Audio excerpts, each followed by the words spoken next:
Beginilah kondisi rumah yang seharusnya tidak layak huni, masih banyak warga yang hidup di dekat pinggiran sungai dengan kondisi rumah yang ala kadarnya. Namun karena terletak di pusat kota ditambah akses yang mudah untuk beraktivitas, maka tak banyak warga yang memilih untuk tetap tinggal dalam kondisi seperti itu.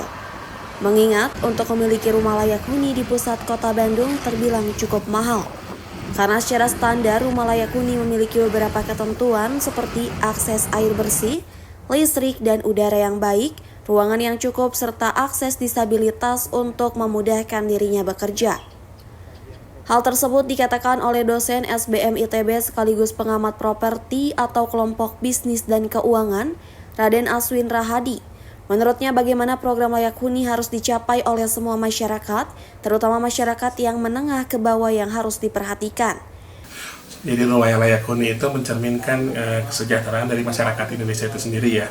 Jadi hunian yang aman, yang nyaman, dan memiliki akses fasilitas dasar itu dapat meningkatkan kualitas hidup dari mereka.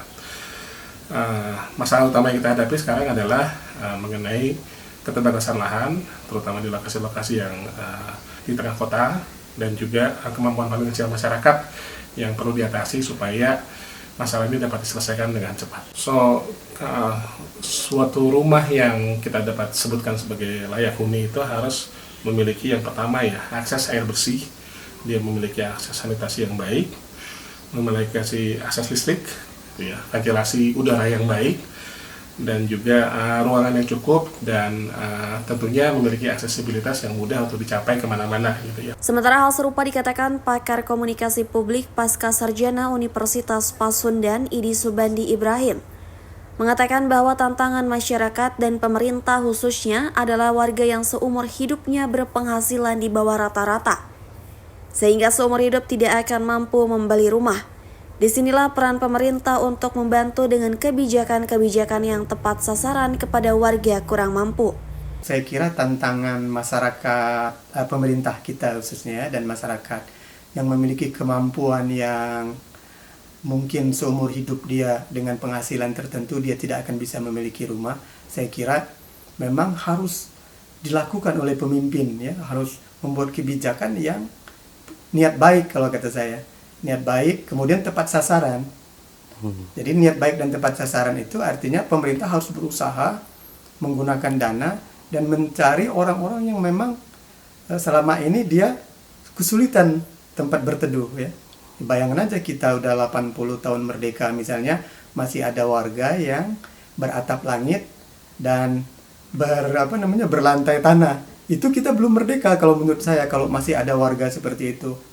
Salah satu warga, Budi Utomo, mengatakan sebenarnya masalah rumah layak huni atau perumahan untuk warga menengah ke bawah yaitu harga murah, sederhana namun tetap bagus. Namun terkadang terlalu mahal untuk memiliki rumah di perkotaan. Penghasilan minimal 10 juta karena harus lebih besar dari cicilan, yang cicilan rumahnya mencapai 6 juta per bulan.